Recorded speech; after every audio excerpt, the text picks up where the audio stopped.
Sometimes I feel like a motherless child.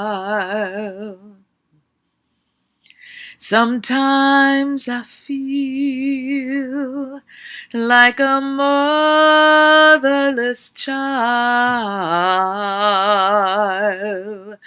Sometimes I feel like a motherless child, a long way from home, a long way from home.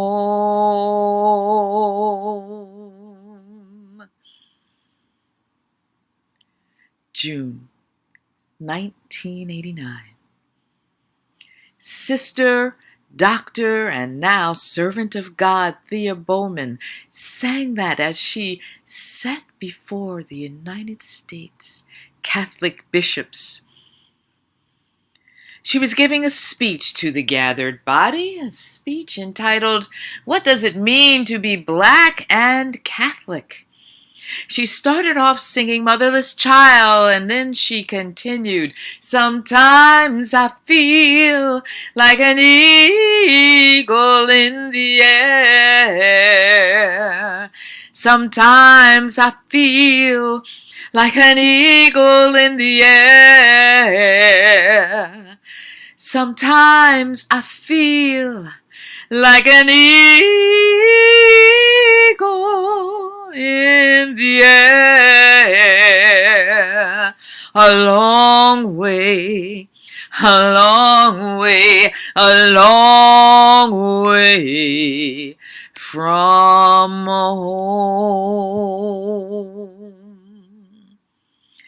Sister Thea asked, "What does it mean to be black and Catholic?" "It means I come to my church fully functioning." "That doesn't frighten you, does it?" "I come to my church fully functioning. I bring myself, my black self, all that I am, all that I have, all that I hope to become. I bring my whole history, my traditions, my experience, my culture, my African American song, dance, gesture, and movement, and teaching, and preaching, and healing, and responsibility as gifts to the church." That doesn't frighten you, does it? That line always really jumps out at me when I hear her say it. I'm sure that she must have said it knowing in her heart and with her intuition that some of the bishops in that room listening to her that day were frightened by her words and by what they implied. That she and black Catholics came to the church fully functioning.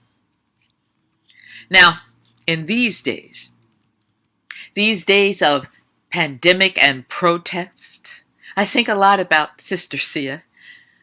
I can hear her asking, "How are you feeling? Do you feel frightened?" I wonder, do you feel frightened? Do you feel frightened when you hear people led by the African American community, and when you see them coming together across racial lines and generational lines and genders, coming together and saying Black Lives Matter? And I myself, I certainly wonder if it's even more frightening for people to hear Black Lives Matter in the church, and for many people knowing that when their communities hear Black Lives Matter in the church, they're going to look to you as a leader in the church, as a musician in the church, as a minister in the church, and they're going to say, "What does it mean? What do we need to do?" They'll ask you to lead and guide them and to help them understand. They will be looking at you. They will be looking at me, and they want to know. They're asking us, what does it mean to say Black Lives Matter in the church? Well, it means so much. But just for today, for a few Thursday thoughts, let's start at the beginning. My Thursday thoughts, it's really entitled Black Lives Matter in the Church. We've been here from before the beginning. Because you see, there were black Catholics on what is now the continental United States before there was a United States. You know, some people think, oh, black Catholics, they must be new to this. Maybe they started in the 60s. Maybe some converted coming up through the Great Migration. But there have been black Catholics for so long. So here are a few of those dates. 1565. In the Spanish colony of St. Augustine in northern Florida. The first Africans there were Spanish-speaking and Roman Catholic. You can see their names in the oldest ecclesiastical documents in American history, and there was a designation next to their name. Some of them were enslaved and others were free. Now, that was important because, as a matter of fact, after the year 1700, if an enslaved person ran away from their master in the English colonies and they made it to St. Augustine and they converted to Catholicism, they would be free. So in that case, the path to freedom ran from north to south. 1738, the Spanish governor of St. Augustine established an all-black settlement about 2 miles north of the colonial town that actually is the oldest black township on these shores, a black Catholic township, Garcia Real de Santa Teresa de Mose, 1738. It was a town composed of free and newly freed African Americans. The only white person there was the Franciscan chaplain. An amazing place. There were freedom seekers that ran away to try to get to that town. They ran south. They'd heard about that town. And some of those freedom seekers, well, some of them were musicians, yes, drummers, singers, dancers, and leaders of the famous Stono Rebellion, 1739. Now that rebellion began just about 20 miles outside of Charleston, South Carolina. They were trying to get to Florida. The central figures of that rebellion were 20 enslaved persons originally from the Kingdom of Congo. That's where Angola and the Democratic Republic of the Congo are right now. The Kingdom of the Congo, the kingdom that had been Catholic by choice since the 1500s. And so some of the people who were enslaved, they came to these shores as black Catholics. They were particularly devoted to the Virgin Mary. And when they decided that they would fight for their freedom, that they would try to get away and go to Florida, they chanted and they sang of freedom. They prayed to the Virgin Mary. It was an incredible scene. They drummed and they danced. But unfortunately, that rebellion was not successful. They never made it to Garcia Real de Santa Teresa de Mose. They never made it there. They were defeated by the British, but the Stono rebels were not the last black Catholic freedom-seeking and freedom-fighting musicians, not by a long shot. They knew that their lives mattered, though. And they knew that black lives mattered because those 20 that began the Stono Rebellion, those 20 black Catholics, well, other people began to gather with them, trying to get to freedom. And they said, yes, come and gather with us. We're on our way to Freedom Land. Now, there really are many stories that could be told about black Catholic women and men, musicians and ministers, working and struggling for their freedom within and beyond the church. And so many of those stories They come from before the United States was the United States. And in the early days of the United States, there's just one more that I want to tell you right now. Because, of course, we all need to, as Valimar said so well last week, do the work. So I'll tell you one more story. As I was working with Roger Holland and we were composing the Welcome Table Mass of Spirituals, I was looking through books of spirituals and I came across a particular spiritual with some very telling lyrics. It was in the book called Slave Songs of the United States, and that's really one of the very first extensive compilations of Negro spirituals, of African American spirituals, 1867. And the spiritual goes like this. One more valiant soldier here, one more valiant soldier here, one more valiant soldier here to help me bear the cross. Oh, Hail Mary, hail! Oh, Hail Mary, hail! Oh, Hail Mary, hail! To help me bear the cross. Oh, Hail Mary, hail! Oh, Hail Mary, hail! Oh, Hail Mary, hail! To help me bear the cross. Black Civil War soldiers sang that song. It was the favorite regimental song of the 33rd United States Colored Troops, the regiment that sometimes is also known as the 1st South Carolina Regiment. And their white commanding officer, Colonel Higginson, he said, Hail Mary. Well, when I hear that, it might denote a Roman Catholic origin, as several of the men are from St. Augustine and hold to that faith in a dim way. What we do know is that the majority of those soldiers were from Catholic St. Augustine and from St. John's in Florida. Now, what's very interesting to me is that there are times when people will say, the spirituals, you want to sing them in Catholic churches? That's not Catholic music. That's Protestant music.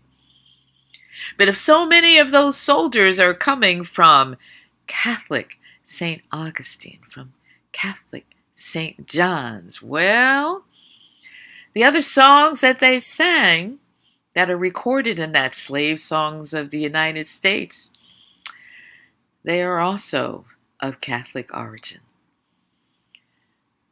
We've been here from before the beginning. Well, when I go back and think about all the spirituals that Sister Thea sang, and when she said to the bishops, help me to get home, what comes to mind for me is that we've got to build our home. We've got to rebuild our home. If Black Lives Matter and Black Lives Matter in the church, we have got to rebuild our home. There's such incredible history. I mean, as we prepare for our convention, and I think about where we would have been if we weren't in the time of pandemic, we would have been in Louisville, Kentucky. There's incredible history from that area. Incredible history and uncomfortable truths about Black Catholics who were enslaved, who came with their masters from places like Baltimore and Maryland, where there were many Black Catholics and many white Catholics also, and they came over and they were in Bardstown, Kentucky, and eventually in Louisville. Some of those Black Catholics, they tell stories about having to sit in the balconies, stories about actually making the bricks to build the churches and the convents and the schools and not being able to sit there in that church. The stories about First Communion. And you can see pictures of them all dressed in their little white veils, the girls and the boys all dressed up. but they had to stay in the back of the church and receive their first communion because the priest said, okay, come down out of the balcony, but stay in the back of the church. And then he would come to the back and give them their communion. Incredible history, uncomfortable truths and stories. We have to rebuild our home. The stories go on and on. We've got to rebuild it together. If Black Lives Matter in the church, we have to face up to that history of slavery. We have to face up to the history of Jim Crow laws that were being enforced by Catholics. We have to face up to the history of what happened after the time of the Great Migration, and many Black Catholics were going from the South and coming up north, and what happened when they got into the churches. We have to face that history and think about it together. We have to build and rebuild our home. Yes, Black Lives Matter in the church. We've been here from before the beginning. And if we're going to build and rebuild our church home, then we must be people of peace. So yes, it can be frightening. And yet, together, we can be instruments of God's peace. And so I'll leave you today with a song by my wonderful colleague, M. Roger Holland. He made a setting of those words of the prayer of St. Francis.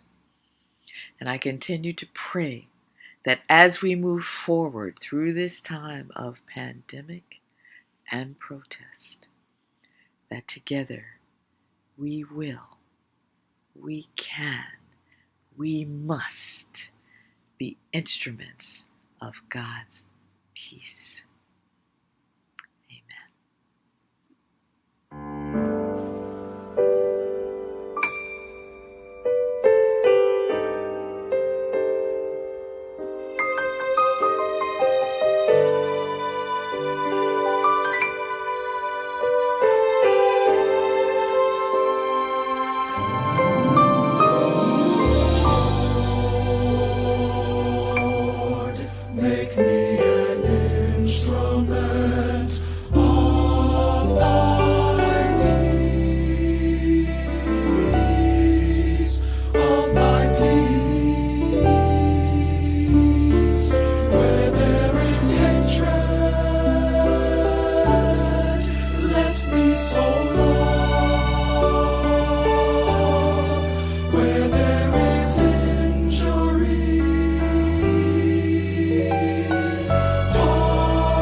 So much seek to be consoled.